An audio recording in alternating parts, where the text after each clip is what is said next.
Welcome to More Than a Few Words, a marketing conversation for business owners. This is your host, Lorraine Ball. And today we're going to talk about marketing. And I have invited Josh Ramsey to join me today to give us his perspective on marketing. He's the business development manager at clearbrand.com, a digital marketing agency focused on data driven marketing that gets results, more leads, and sales. He believes without good marketing, businesses die and people suffer, and that the ethical scientific marketing, and that ethical scientific marketing can change the world. Josh, you're a man after my own heart. Welcome to the show. Thank you so much, Rain. I am definitely going to up my game when it comes to my speaking voice. You are so clear and enunciated. I think you've taken some communication, some skill points there straight out of the bat. So thank you. So happy to be here and happy to share value. Thank you for being a part of the show. I I want to kick off and just let you ramble for a few minutes and then I'm going to ask some questions because you've got a really interesting framework that you use to approach marketing for your customers. So, go ahead and share your three principles and then I'm going to pop back in and ask you some questions. Thank you so much for the space to do that. And yeah, I'll preface to say that I came across Clearbrand first as a customer and then I joined the team. So I really believe in the work that they do to help businesses grow. And so, what I want to share with you listeners right now is the three pillars of the marketing flywheel. And then we got a key question that I want to leave you with towards the end of the show that you can use and think about when you go and think about your next marketing strategy and how you want to build in to the year ahead, the year after that, the quarter after that. This is it's an evergreen. It'll work regardless of where you are. So the first piece, the first pillar of our marketing flywheel, and a flywheel for those that aren't kind of engineering oriented, is basically a big metal disc, and you push it slowly over time, and it gets faster and faster and faster. So we're looking at consistent action here. And the first pillar is building memories. And basically, if you want to build memories in your customers' minds, you have to have a clear story so that they know what you solve, and you have to have a distinctive design so that they will remember you when they move into the buying moment. Basically, only 5% of the market is ready to buy from you right now. The rest of them are going to encounter a problem and remember the solution you have. That's pillar one. Pillar two, maximize availability. You need to be easy to find and easy to buy. We can unpack that at length, but let's move through to the third pillar. You have to reach the market.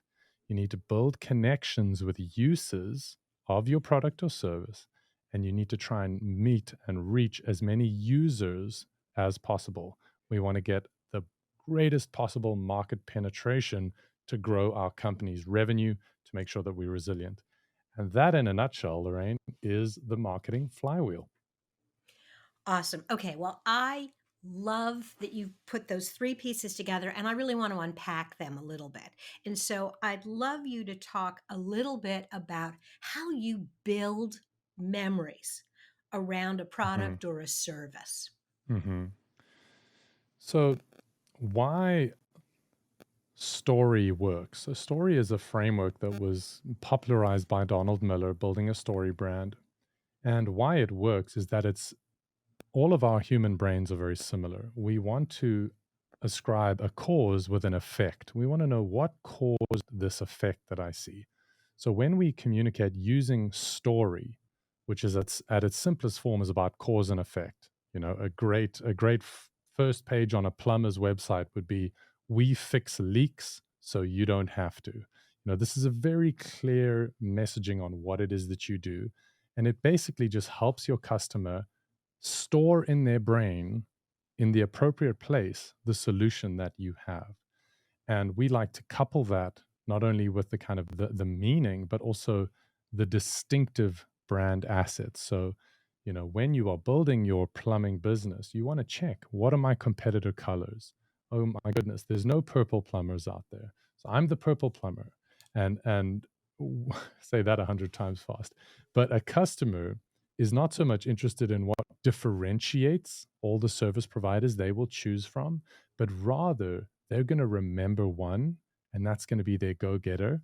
And they're then going to buy from them if they're easy to find and easy to buy. But we'll get there. So that's the breakdown of building memories. You got to be very clear and succinct.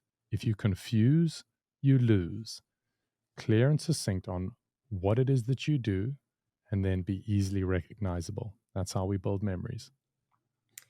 That's such a great starting point. I have always been a storyteller, and I think it allows your customers to visualize not just who you are, but how you can help them. So I think that is a wonderful starting point. Mm, So now I have my story. I'm building my website, I'm building my brochure if you mm, actually still do something like that. mhm. And now I need to maximize my availability. What do you mean by that?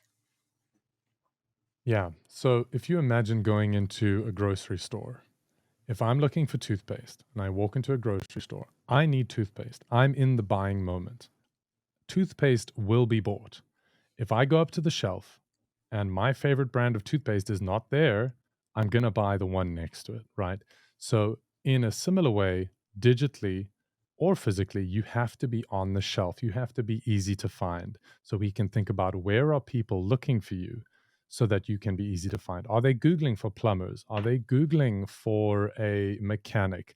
Are they looking on Facebook for recommendations? So, obviously, we need to do some research of where people are looking. We got to make sure that we're on that shelf, whether it's virtual or physical. And then aligned to that, we have to be easy to buy. So we have to have competitive pricing. We have to be as few clicks from finding to purchasing or getting a meeting or whatever it is. We need to make sure we're loading fast. We need to make sure that we're not getting in the way of a purchase. So, really, maximizing availability is making sure that anyone who is looking for your category, and this is another big piece, we don't want to ask, why would a customer look for me? We want to swim upstream and we want to ask, why would a customer look for my category? And that is going to help us make sure that we are available wherever we need to be to get into that buying moment. So, really, that idea of availability touches on the whole process because you look at being where your customers are, but also once you win the category and somebody says, okay, I want toothpaste and you sell toothpaste. Now you Hmm. have to go on to that next step of actually making it easy for someone to get to the cash Hmm. register and check out. And I have Absolutely. And sorry, just to say that the biggest brand in the world, Apple, they sell their phones at Walmart.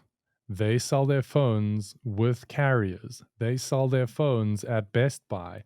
And if the biggest brand in the world is selling their products wherever they can, wherever anybody wants to buy them, well, we need to be listing our toothpaste on Amazon, on any online store we can. Not only you can only get it if you DM me on Instagram.